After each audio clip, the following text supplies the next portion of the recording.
नमस्कार दोस्तों, एक बार आप सबका फिर से बहुत बहुत स्वागत है आप सभी के अपने YouTube चैनल डियर गुरुजी पर। तो गाइस, जैसा कि आप सभी को पता है कि यहाँ पर डेली सुबह 7 बजे, जी हाँ तो यहाँ पर आप लोग को टाइम देख सकते हैं कि डेली जो है सुबह 7 बजे आप सभी के लिए यहाँ पर जो है क्लास आपकी कराई जाती है। किसकी भाई?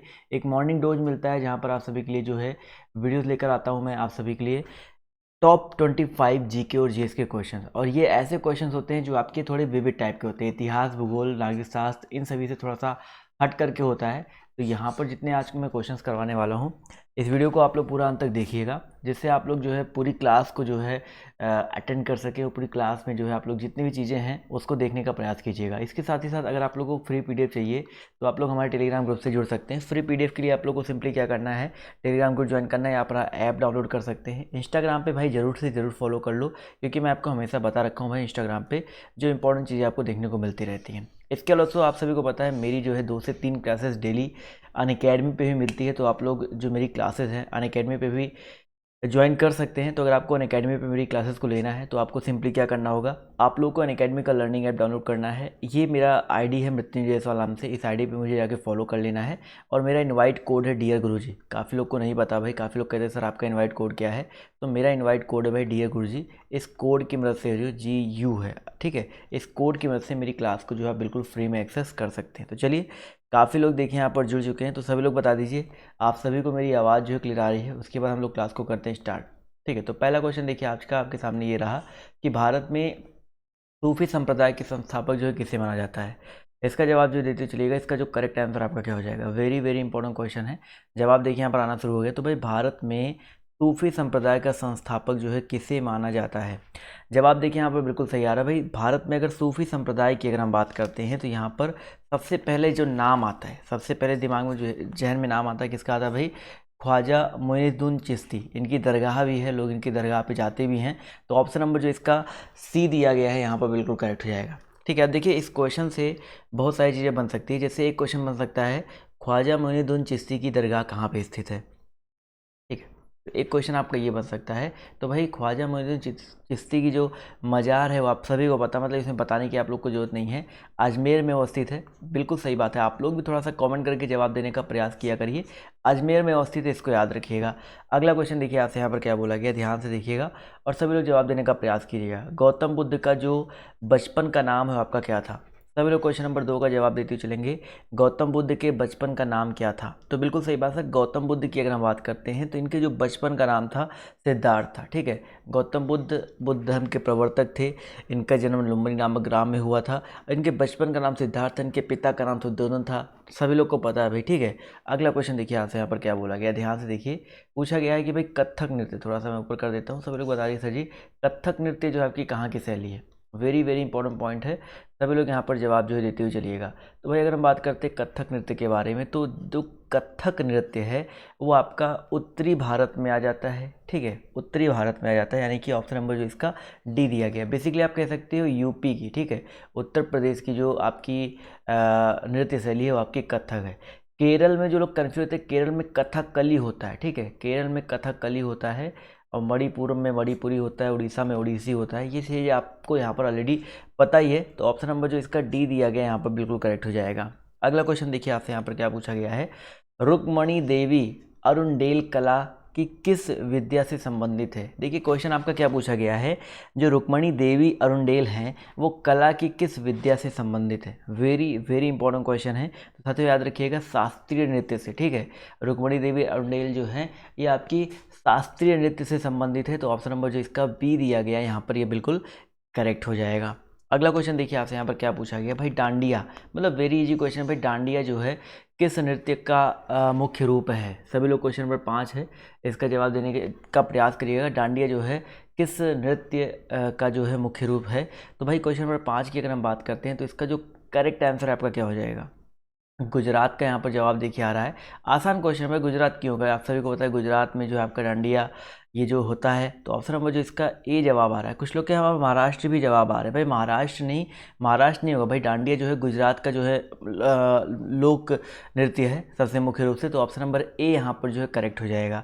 आप लोग से मैं आप सभी से वाकिफ़ होना चाहूँगा कि भैया जी यहाँ पर जितने लोग जुड़े हुए हैं, ये वीडियो सुबह 7 बजे डेली चलता है। तो 7 बजे डेली चलता है, तो ये क्लास जो है जरूर आकर के देखा करिए, इंपॉर्टेंट रहती है आपके लिए क्लास। चलिए कोई बात नहीं।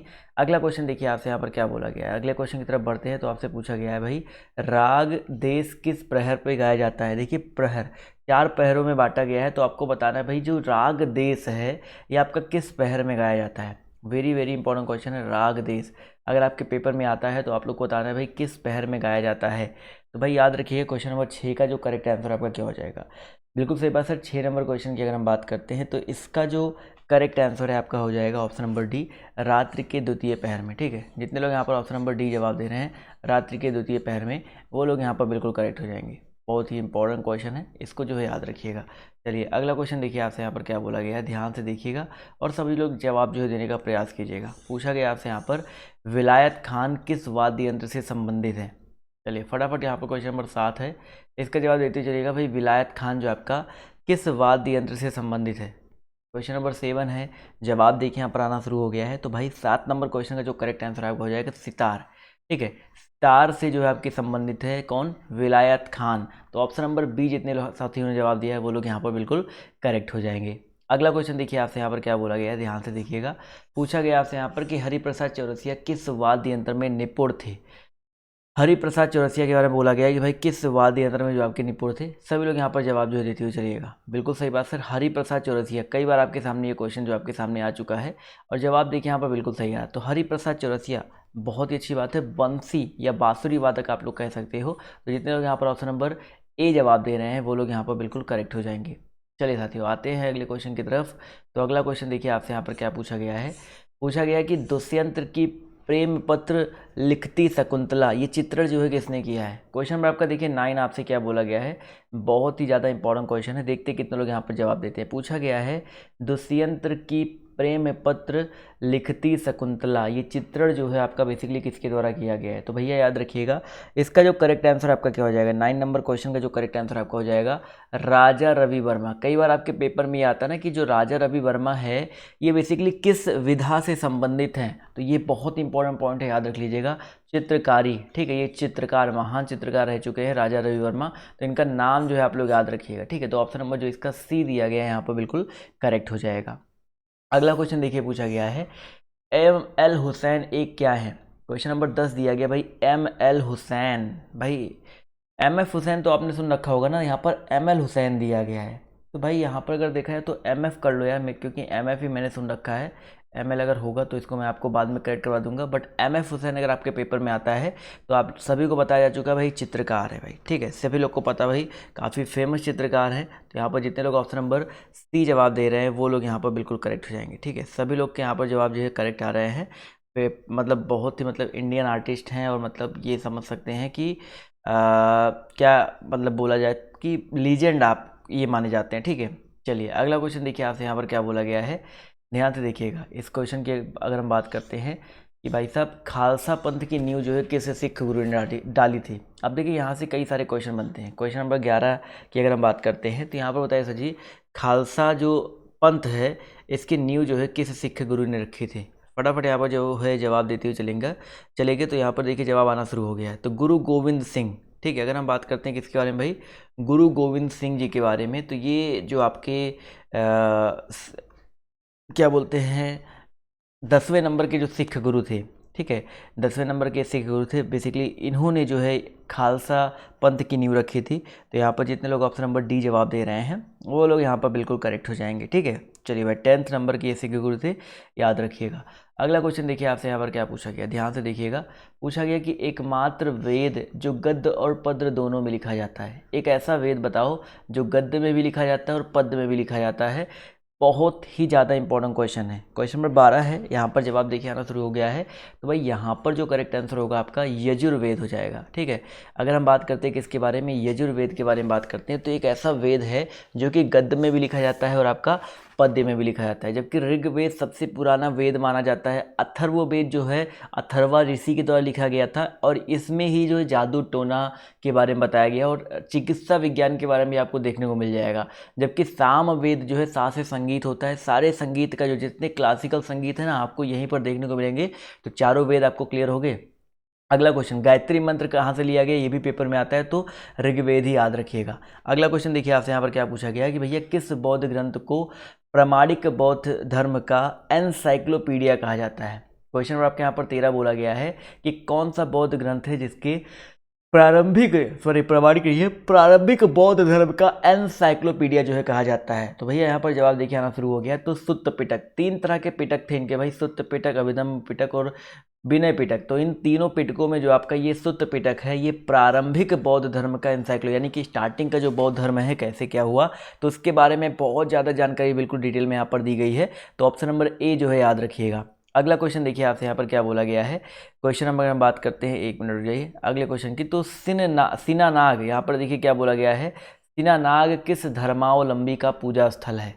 सभी लोग यहाँ पर जवाब जो देते हुए चलेंगे। तो इसका जो करेक्ट आंसर आपका क्या हो जाएगा भाई, सिनानाग। ये क्वेश्चन मैं आपको पहले भी करा चुका हूँ, पहली बार नहीं मिल रहा है। तो सिनानाग जो है आपका यहूदी धर्म वालों का, ठीक है, यहूदी धर्म वालों का जो है धर्मावलंबी का एक पूजा स्थल है। तो ऑप्शन नंबर जो इसका सी दिया गया है यहाँ पर ये बिल्कुल करेक्ट हो जाएगा। इसी तरह क्वेश्चन नंबर आपका देखिए 15 क्या बोला गया है कि द्वैत सिद्धांत के प्रवर्तक कौन है। कई बार इस तरह के क्वेश्चंस आपके पेपर में आते हैं, ठीक है, वेरी वेरी इंपॉर्टेंट क्वेश्चन है। सभी लोग यहाँ पर जवाब जो देने का प्रयास करेंगे। द्वैत सिद्धांत के प्रवर्तक जो आपके कौन है, सभी लोग यहाँ पर जवाब जो देने का प्रयास करिएगा, बहुत ही अच्छी बात है। और काफ़ी सारे लोग के जवाब देखिए यहाँ पर बिल्कुल सही आ रहे हैं। तो भाई यहाँ पर काफ़ी लोग के जवाब देखिए क्या आ रहे हैं भाई साहब, शंकराचार्य आ रहे हैं, बट यहाँ पर निम्बकाचार्य, ठीक है, द्वैत सिद्धांत नहीं बोला गया है, द्वैत अगर बोला जाए तो निम्बकाचार्य जो आप लोग याद रखिएगा, ठीक है। यहाँ पर निम्बकाचार्य जितने लोग जवाब दे रहे हैं वो लोग यहाँ पर बिल्कुल करेक्ट हो जाएंगे। इसके अलावा अगर आपके पेपर में आता है द्वैत सिद्धांत के प्रवर्तक कौन है, द्वैत सिद्धांत के प्रवर्तक देखिए, द्विवेदी सिद्धांत नहीं भैया जी, क्या मतलब आप लोग भी, सभी लोग यहाँ पर जवाब जो है देते हुए चलिएगा। तो भाई यहाँ पर अगर द्वैत सिद्धांत की अगर हम बात करते हैं तो एक होता है अद्वैत सिद्धांत। तो अद्वैत के जो है आपके शंकराचार्य जी हैं, ठीक है, अद्वैत के। तो चारों चीज़ें यहाँ पर क्लियर चलते हुए चलिएगा। अद्वैत के आपके शंकराचार्य जी हैं। इसके अलावा अगर हम बात करते हैं किसके बारे में भाई, अब द्वैत की बात करते हैं तो द्वैत भी यहाँ पर जवाब दे दो भाई, दिमाग में मेरे था बट अभी थोड़ा सा नहीं आ रहा है, बट यहाँ पर थोड़ा सा आप लोग भी थोड़ा प्रयास करते हुए चलिए। अद्वैत का तो भाई सबको पता है कि शंकराचार्य है, जो कि पेपर में बहुत ज़्यादा सबसे ज़्यादा पेपर में आपको यही आता है कि भाई अद्वैत वाला। तो यहाँ पर अद्वैत तो आपने बता ही दिया। इसके अलावा यहाँ पर द्वैत की अगर हम बात करते हैं तो द्वैत के बारे में शायद जो है मेरे को द्वैतवाद के बारे में दिमाग में नहीं आ रहा है। चलिए कोई बात नहीं, इसको स्किप कर दो, अगर आप लोग को पता है बता दीजिएगा। अद्वैतवाद आपके पेपर में आता है, ठीक है। अगला क्वेश्चन देखिए आपसे यहाँ पर क्या बोला गया है, ध्यान से देखिएगा। क्वेश्चन अगर हम बात करते हैं किसके बारे में, 16 के बारे में। तो न्याय दर्शन, देखो भाई वेरी वेरी इंपॉर्टेंट, ये मैं पहले आपको अभी कल या परसों मैंने आपको कराया था। न्याय दर्शन के लेखक बताइए कौन है, सभी लोग यहाँ पर बताते हुए चलिएगा। न्याय दर्शन के जो लेखक हैं आपके कौन हो जाएंगे, चलिए 1 मिनट जाइए। From desktop J03 LTM9 बोलना जो है ज़रूरी होता है। तो यहाँ पर बिल्कुल सही बात सर, न्याय दर्शन के जो लेखक हैं आपके कौन हो जाएंगे, सभी लोग यहाँ पर जवाब जो देते हुए चलिएगा। जवाब देखिए यहाँ पर आना शुरू हो गया है। तो यहाँ पर अगर हम बात करते हैं भाई न्याय दर्शन के लेखक के बारे में, तो इनका जो करेक्ट आंसर आपका क्या हो जाएगा। ऑप्शन नंबर देखिए बी जवाब आ रहा है, कुछ लोग का ए जवाब आ रहा है। तो गौतम, बिल्कुल सही बात है सर, गौतम जितने लोग जवाब दे रहे हैं वो लोग यहाँ पर बिल्कुल करेक्ट हो जाएंगे। अगला क्वेश्चन देखिए आपसे यहाँ पर क्या बोला गया है, ध्यान से देखिएगा कि भाई साहब रंगोली जो है, रंगोली बिहू किस राज्य का प्रमुख त्यौहार है। देखो अगर बिहू ही अगर आपके पेपर में आ जाए, सिर्फ क्या आ जाए भाई, बिहू ही अगर आ जाए तो भी आप लोग जवाब जो है दे सकते हैं, ठीक है। बिहू ही अगर आ जाता है तो भी आप लोग जो है जवाब दे सकते हैं। बट यहाँ पर रंगोली बिहू दे दिया, तो बिहू जो है असम का होता है, ये चीज़ याद रखिए। किसका होता है भाई, असम का होता है, ये चीज़ जो है याद रखिएगा। वेरी इंपॉर्टेंट क्वेश्चन है, तो सभी लोग यहाँ पर जवाब जो है देते हुए चलेंगे। इसका जो करेक्ट आंसर क्या हो जाएगा भाई आपका, असम हो जाएगा। बहुत ही अच्छी बात है, वेरी वेरी इंपॉर्टेंट क्वेश्चन आपको यहाँ पर देखिए दिया गया है। अगला क्वेश्चन देखा जाए, अगले क्वेश्चन की तरफ बढ़ते हैं। तो अगला क्वेश्चन देखते हैं आपसे यहाँ पर क्या बोला गया है, ध्यान से देखिएगा और सभी लोग जवाब देने का प्रयास कीजिएगा। चलिए अगला क्वेश्चन पूछा गया है, 1 मिनट जो भाई, पेन तो काम ही नहीं कर रहा मेरा अभी, 1 मिनट जाइए, अभी काम कर रहा, ठीक है। ईसा मसीह के जन्मदिन के रूप में मनाया जाने वाला त्यौहार कौन सा है? ईसा मसीह के जन्मदिन के रूप में जो है मनाया जाने वाला त्यौहार जो आपका कौन सा है? जवाब देखिए यहाँ पर आना शुरू हो गया है। तो बिल्कुल सही जवाब है सर। इसकी अगर हम बात करते हैं तो ईसा मसीह के जन्म के रूप में क्रिसमस, ठीक है, 25 दिसंबर किसको मनाया जाता है? भाई 25 दिसंबर को इनका जन्म हुआ था, तो क्रिसमस ही तो करेक्ट हो जाएगा। तो यहाँ पर जितने लोग ऑप्शन नंबर ए जवाब दे रहे हैं वो लोग यहाँ पर बिल्कुल करेक्ट हो जाएंगे। क्लियर है? तो जितने भी लोगों ने यहाँ पर ऑप्शन नंबर ए जवाब दिया है वो लोग यहाँ पर बिल्कुल करेक्ट हो जाएंगे। अगला क्वेश्चन देखो आपसे यहाँ पर क्या बोला गया, ध्यान से देखिएगा। अगर हम बात करते हैं क्वेश्चन नंबर 19 के बारे में, तो 19 नंबर क्वेश्चन पे देखिएगा क्या पूछा गया है कि भाई साहब पोंगल जो है किस राज्य का चर्चित पर्व है? पोंगल के बारे में पूछा गया है, किस राज्य का चर्चित पर्व है? सभी लोग यहाँ पर जवाब देते हुए चलिएगा। इसका जो करेक्ट आंसर आपका क्या हो जाएगा?